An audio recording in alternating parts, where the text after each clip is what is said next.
Hi hello అండి, welcome to our Rajyalakshmi corner.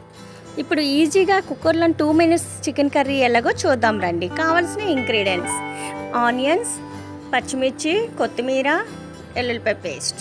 ముందుగా నేను చేసుకున్న చికెన్. ఇప్పుడు కుక్కర్ పెట్టుకొని మనం తగినంత ఆయిల్ పోసుకోవాలండి.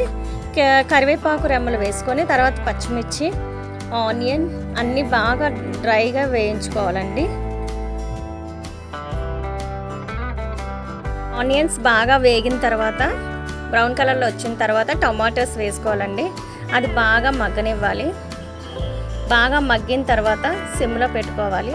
ఇప్పుడు ఎల్లుల్లిపాయ అల్లం పేస్ట్ కూడా వేసి బాగా పచ్చివాసన పోయే వరకు బాగా ఫ్రై చేయాలండి. బాగా వేగిన తర్వాత చికెన్ వేసుకోవాలండి. మ్యారినేట్ చేసినటువంటి చికెన్ వేసుకొని బాగా ఫ్రై చేసుకోవాలండి.